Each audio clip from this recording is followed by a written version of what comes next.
Shabbat Shalom, Raverim, Shabbat Shalom, Leculam, Shabbat Shalom, meu amigo, Shabbat Shalom, minha amiga, Shabbat Shalom a todos. Estamos em mais um Shabbat e nós vamos estudar e compartilhar os ensinamentos milenares dos nossos ancestrais através da Torá do Eterno. O Eterno disse para Moshe as seguintes palavras: Zahor et Yom HaShabbat lekadishor. Lembra-te do dia de sábado para o santificar, para o guardar, para o desfrutar em memória de mim. E hoje, estamos aí com festas pagãs em nosso país, no Brasil, onde o ídolo romano está sendo assim denigrido, esculachado de novo. A agenda voltou para que o próximo ídolo, que todas as religiões, todas as seitas, todas as denominações vão aceitar ele como Mashiach, Salvador, mas que para isso é preciso manchar a imagem do atual, o Jesus Cristo, e aí colocar o novo, como está escrito lá em Revelação, em Apocalipse, e nas outras profecias dos antigos profetas.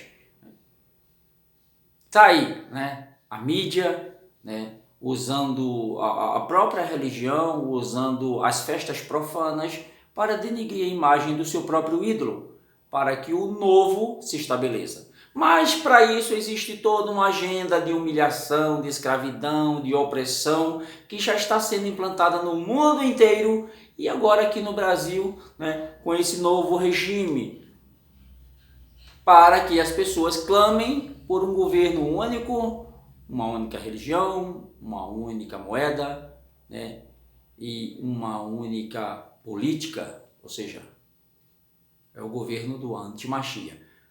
A porção semanal de hoje é Mishpatim, juízos, mandamentos, preceitos. Ela fica em Shemot, que é Êxodo 21, 1, 24, 18. A Haftarah fica em Yirmiyahu 34, 8 a 22, e 31 a 34. A Brit Hadashah fica em Ivrim 9, 1, 28. Ivrim é Hebreus, o livro de Hebreus, certo? Então vamos começar a porção hoje. Eu não vou ler essa porção porque ela trata de preceitos, ela trata de juízos. Então você que vai ler, eu não vou ler, tá? Eu só vou dar alguns toques de alguns pontos que o cristianismo adultera, deturpa, porque você só entende o novo, digamos assim, entre aspas, Novo Testamento, se você estudar o Velho. Você está no canal Perfeita Ordem, é um canal sem fins lucrativos, onde ensina a você o caminho da salvação. O nosso objetivo aqui é esse, ensinar o caminho da verdade. Vedetut et haimet, ve-haimet teshaher et her. E conhecereis a verdade, e a verdade vos libertará. Canal Perfeita Ordem, o seu amigo Gutenberg, E vamos para a porção desta semana.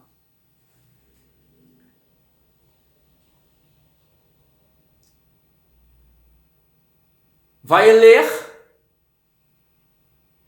Raiz Patim, Raiz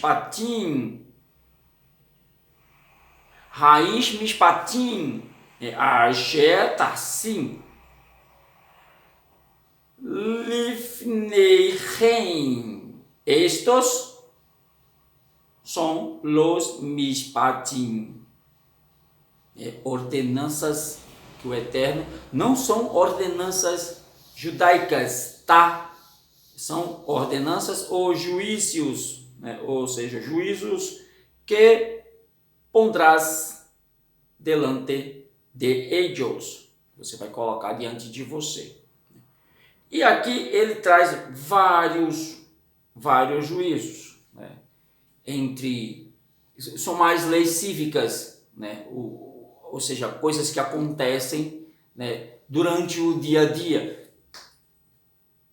E interessante é que logo depois que Moshe recebe a visita de Yitro, seu sogro, Jetro, né? Na paraxá passada, quando Yitro diz a ele, olha, coloca pessoas, né, para te ajudar, para julgar esse povo, porque esse povo é muito numeroso, então coloca pessoas para ajudar. Vem essa paraxá, o Eterno diz assim, então você vai ditar para eles os juízos, para que eles saibam como julgar os anciãos, né? Como julgar os Erranim, como julgar o povo, para que só os casos mais assim complicados cheguem a você. Então vem todas essas diretrizes que para o cristianismo não valem nada, né? Ou seja, todas essas diretrizes que estão aqui nessa paraxá, né, são tiradas dos 10 mandamentos. Amar ao próximo como a ti mesmo. Tem vários preceitos aqui dentro dessa palavra. Não roubarás, não matarás, não adulterarás. Tem vários preceitos aqui dentro destas palavras, porque foram 10 palavras, 10 pronunciamentos que o Eterno deu, e agora ele está assim, né, dividindo as 10 palavras, cada uma por fatia, né? Isso aqui está relacionado a isso aqui está relacionado a isso aqui. Se é que você me entende. Então, são vários preceitos, vários mandamentos que você vai ler, né? E eles não são de difícil interpretação, de difícil reconhecimento. É fácil entender porque eles são lógicos, eles são mispatins, eles não são edut nem ruquins, eles são mispatins, são mandamentos lógicos. Você vai fazer isso por causa disso. Então, a gente chega em alguns mandamentos aqui, né, que Yeshua, ele traz lá no Novo Testamento. Um deles é a questão do homem valer mais do que uma ovelha. Ele diz assim, o homem vale mais do que uma ovelha, quando ele vai, né, fazer o milagre lá do homem que tem a mão ressequida, a mão mirrada. E aí ele pergunta, o homem vale mais do que uma ovelha? Está aqui nessa paraxá. Ele está lembrando essa paraxá para os parushim, né, os plistim, parushim, né, como queira chamar, os filisteus, saduceus, aquela racinha lá, né? Nem todos eram ruins, nem todos eram hipócritas, mas ele estava falando para os hipócritas, né? Lembram lá que Moshe ensinou a vocês que se a ovelha do teu inimigo estiver atolada, né, você tem que salvar ela, mesmo que seja um dia de sábado, porque eles querem julgar Yeshua. Julgar é quem? Condenar. Eu não estou falando questionar. Eles não estão questionando Yeshua. Eles estão tentando julgar. Eles querem condenar Yeshua por não guardar o Shabat. Mas tudo isso por conta da dureza do coração dele. Né?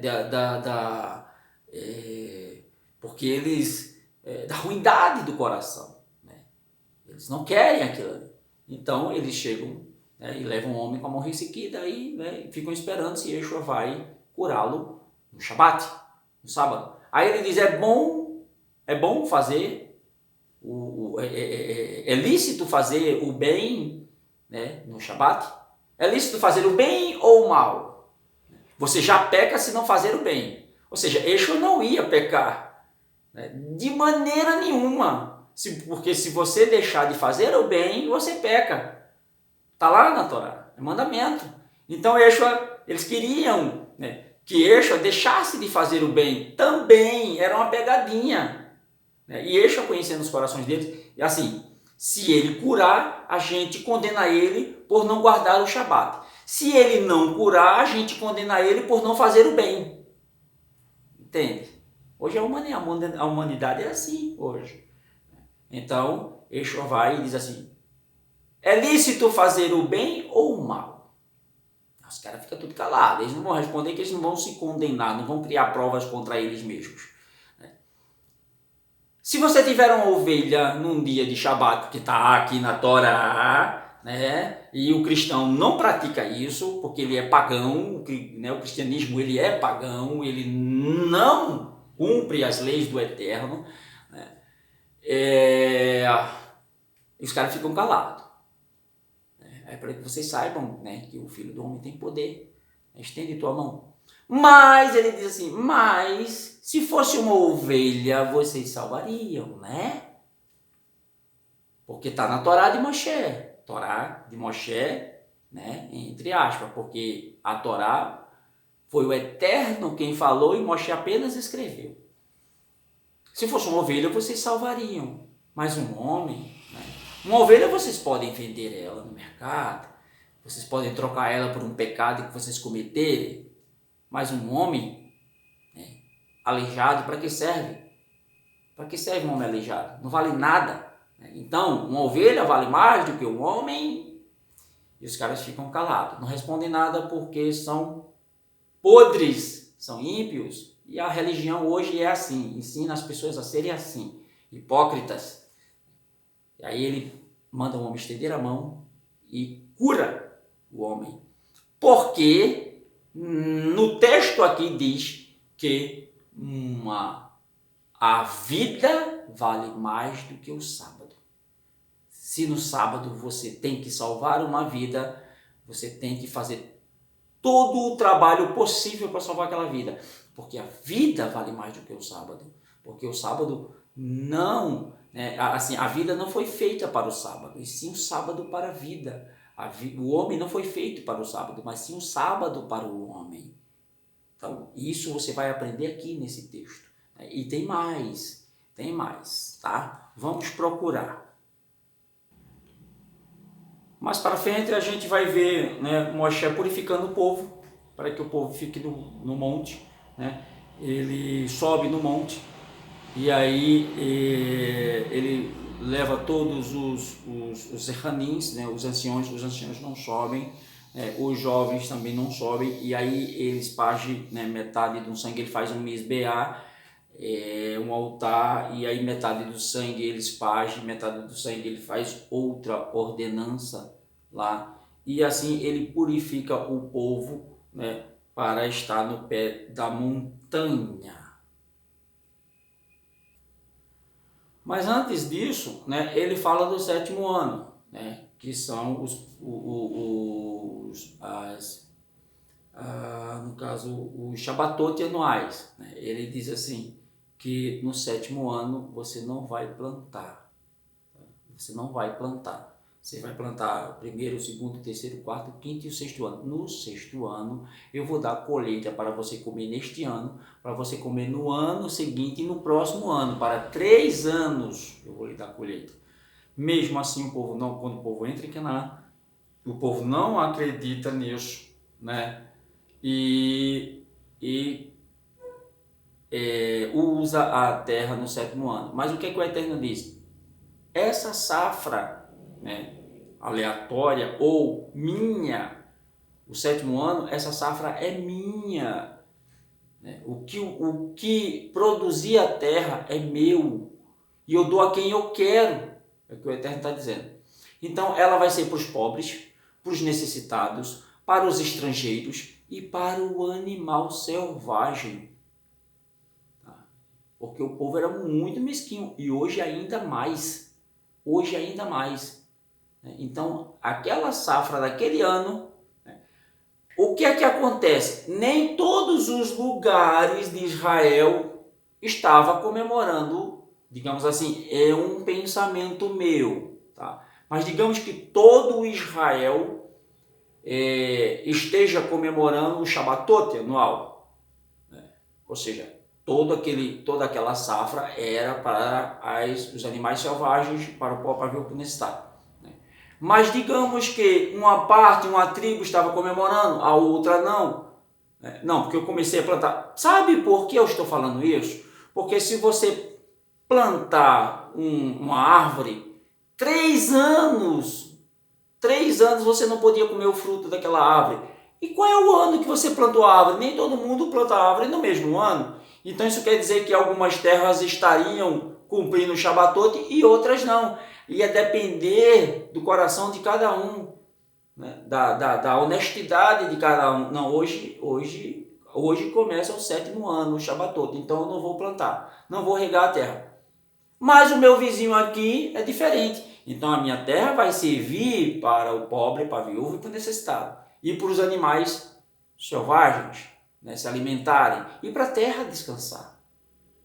Mas o do meu vizinho não. O ano que vem é a dele que vai fazer. Então me parece que existia um rodízio. O próprio Eterno fazia um rodízio disso aí. Porque se fosse... todo mundo no ano só, e os outros anos? Ninguém comia nada, o pobre, o viúvo, o necessitado. Então, essas diretrizes, esses mishpatins que estão aqui, a gente vai abordar mais ainda, né? Se você ler o livro de Ruth, né, você vai ver Boaz praticando isso aqui. Boaz praticando todos esses mandamentos aqui, né, com Ruth, com Naomi e os funcionários dele, os empregados dele. E aí vem o próximo mishpatim, né, que o Eterno dá. A gente está no capítulo 23 de Êxodo, né, o verso 14. Né? Aí ele diz, 3 regalim, né, ustedes shomer como Rahim para mim, al enyo, ou seja, shalosh regalim tahog li bashana. E aí vem as 3 regalim, que o mundo não comemora. Regalim são festas, encontros marcados. A gente pode chamar de festa, mas eram encontros marcados. E o Eterno dá 3. Né? Só que depois vem Yom Kippur, e aí são outros, né, digamos assim, outros 500. Né? Ele aproveita a última regalinha, a última festa, e coloca mais Yom Kippur, porque aí o povo ia passar 6 meses sem subir a Jerusalém para um encontro marcado. E qual é o primeiro encontro marcado? É Pessah. Né? É Pessah. É a festa de Pessah, ou a festa, né, dos pães asmos, né, que é a Hamatzot, a festa dos pães asmos, que eles comemoraram no Egito, antes de sair do Egito. E aí o Eterno diz, ó, todo ano, no mês de Abib, blá, blá, blá, blá, você vai ler, vai entender que não é difícil, né? Não é possível que você não tenha capacidade de entender isso, né? E venha a pensar, você tem que tirar todo o fermento da sua casa. Isso deixou de valer? Ainda não encontrei nenhum texto nas Sagradas Escrituras que diz que isso deixou de valer. A gente não faz porque a gente é hipócrita, mal agradecido e desobediente. Por isso que a gente não cumpre pensar do jeito que está na Bíblia. Aí fica comprando ovo de Páscoa. Fica comprando os objetos, né, do Hassatã e do mundo pagão na Páscoa. Né? Não é assim? Mas do jeito que está aqui, ninguém quer comemorar. Comendo ervas amargas, né, para lembrar que foi estrangeiro no Egito. Essa é a função, esse é o motivo principal da Pessah. Lembrem-se que vocês foram escravos no Egito. Essa é uma memória, traze a memória. Aí quando o Eixa diz assim, fazer isso em memória de mim, o povo acha que é comer pão e beber vinho. Só isso. Só é isso que Yeshua fazia? Não, ele dava a vida dele. Ele ajudava as pessoas. Ele se sacrificava pelas pessoas. Ele deu a vida pelas pessoas. Até que ponto você está disposto a dar a sua vida pelos outros para trazer a memória, né, das palavras de Yeshua? Beber vinho, né, comer pão, dar dízimo, senta, levanta, vai para casa e volta domingo que vem. É muito fácil. Está muito fácil. A porta está muito larga. Então, a primeira festa, o primeiro encontro marcado é Pessah, que é a Páscoa, né, que é a festa dos pães asmos. A segunda festa que o Eterno nos mandou comemorar é, no caso, Hag Hamatzot, né? É a Páscoa. Aí depois vem Hag HaShavuot, que é a festa das primícias, que é a festa das semanas. Né? Você vai passar uma semana comemorando os primeiros frutos da terra. Quando chegar os primeiros frutos da terra, você vai, aquilo ali é meu, o Eterno disse, isso aí é meu, não é seu não, né? É meu. E aí você uma semana comemorando isso. E depois dessa, né, vem a próxima, que é Hag Sukkot. Hag Sukkot, a final de ano, quando recoges del campo e resultado de tus esforços. Ou seja, essa aí você vai passar uma semana numa cabana, né? Uma cabana, fora do arraial, fora da tua casa, para que você se lembre que você foi estrangeiro e morou fora da sua terra, no Egito. Então, você não participou daquela geração que sofreu no Egito. Eu só vou te dar uma semana por ano para que você entenda como eles sofreram no Egito. Uma semaninha só, fora da tua casa, vivendo numa cabana, né? Uma semaninha só, ninguém quer, mas a turma passa aí quase uma semana fora de casa se prostituindo na festa profana aí chamada Carnaval, festa da cara, festa do pecado, a festa de transmitir vírus, né? Vai ser... Pense que esse ano todo mundo com grafeno na veia, não vai prestar não. Não vai prestar não. Vai tudo virar zumbi. Então essa é a última.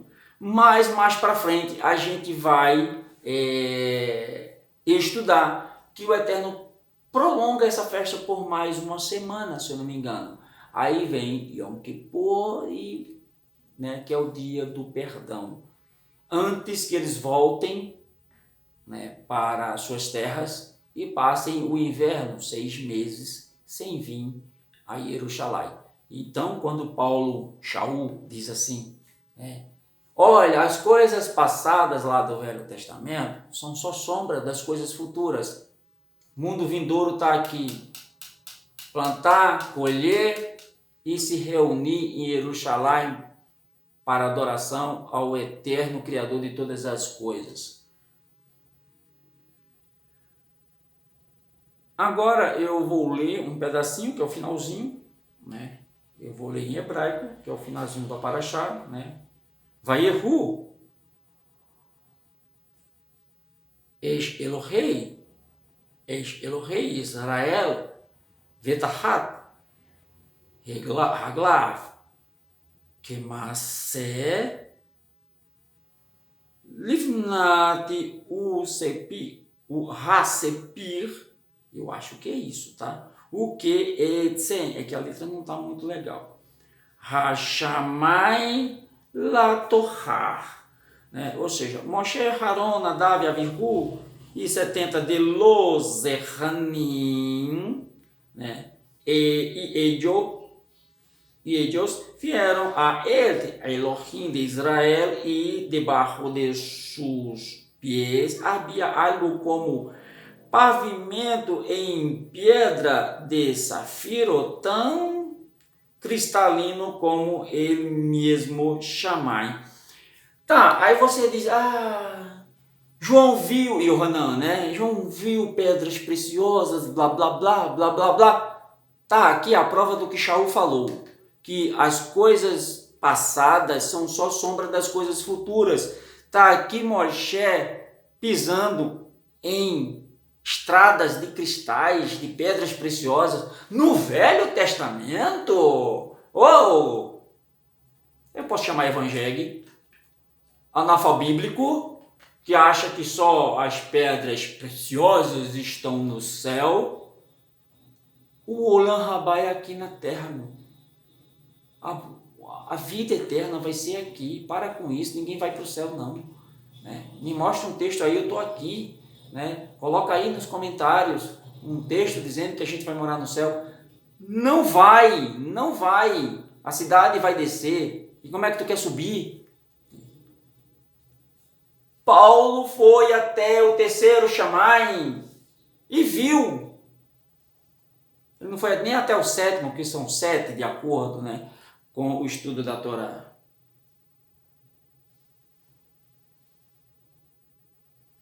Ele não estendeu, ele não entendeu su mano, ele não estendeu su mano contra os principais de Israel, por el contrário, eles vieram a ele, a Elohim, aun quando estavam correndo e bebendo. Hablou Adonai a Moshe: sobe a mim, a la montanha, e permanece ali. Allí yo le daré las tablas de piedra, la Torá, y los mitzvot que he escrito para enseñar a ellos.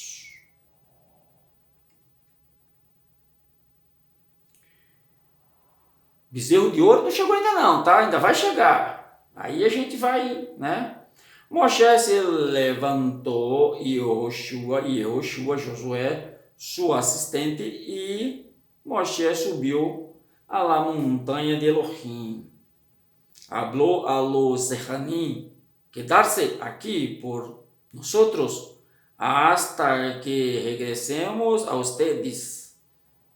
Miren, Aarón y Ur están con ustedes. Cualquiera que tenga un problema debe volverse a ellos.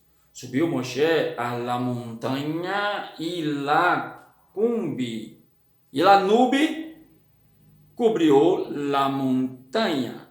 La kavod de Adonai se quedó sobre el monte Sinai, y la nube lo cubrió por 6 días. Al sétimo dia, lamou a Moshe desde la nube. Não vou ler o texto em hebraico, tá? Que eu quero terminar. La kavod de Adonai lucia como fuego abrasador, e la cumbre de la montanha delante de los Bene Israel. Ou seja, todo mundo viu. Moshe entrou em la nube e subiu a la montanha.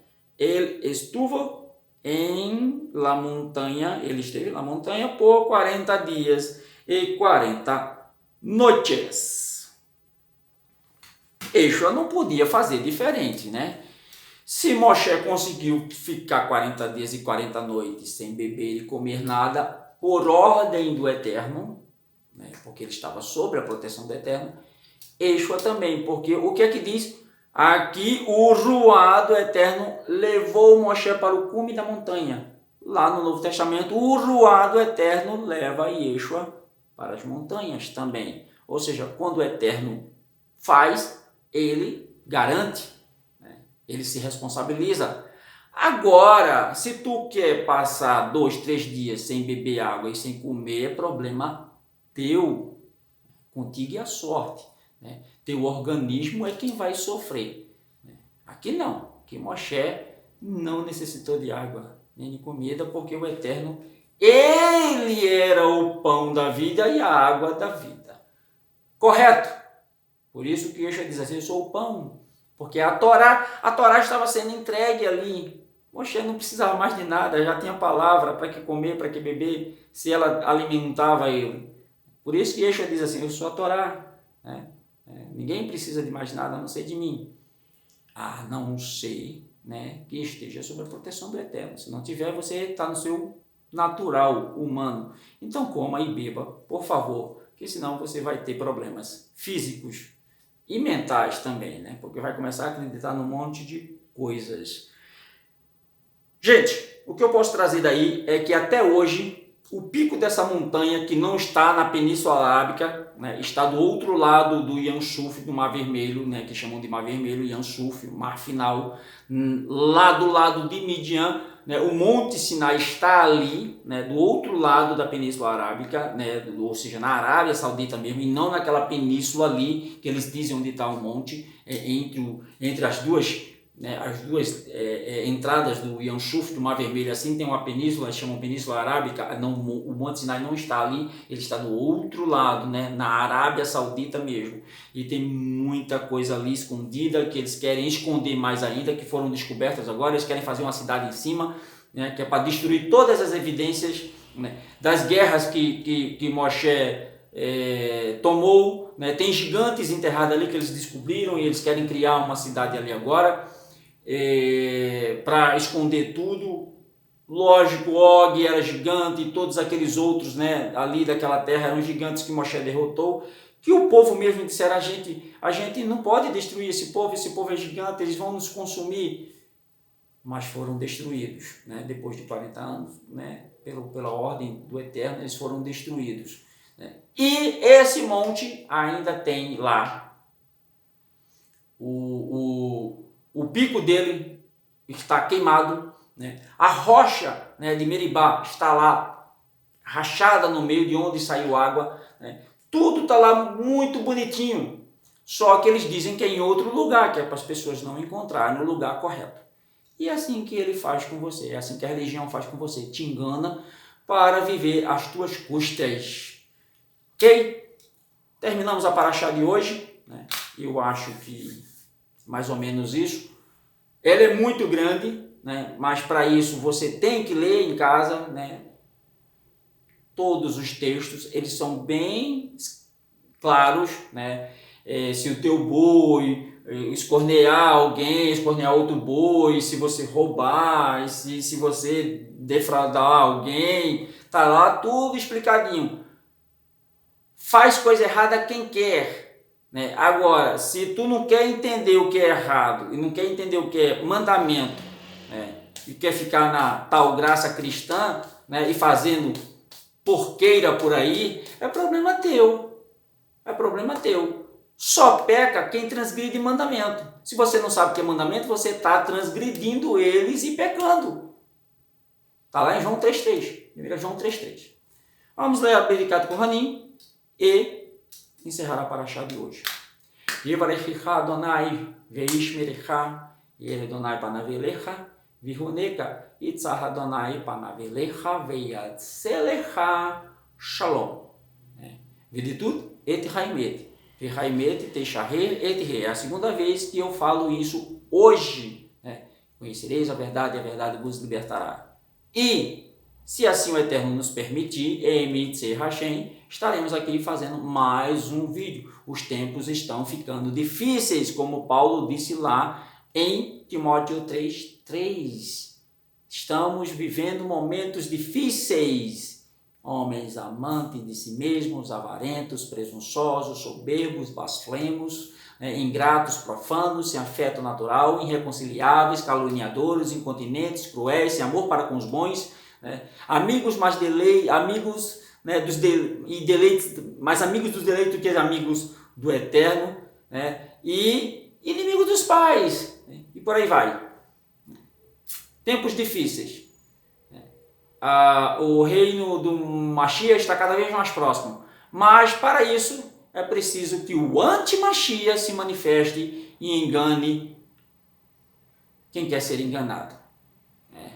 Quem tem ouvidos, ouça o que o Ruá do Eterno está falando à sua Kahal. Se você não entendeu, pergunta aí o que eu quis dizer. Um Shabbat Shalom a todos e até o próximo Shabbat, se assim o Eterno nos permitir. Amém. Elohim Melech Neeman, Elohim é Rei Fiel. Shabbat Shalom.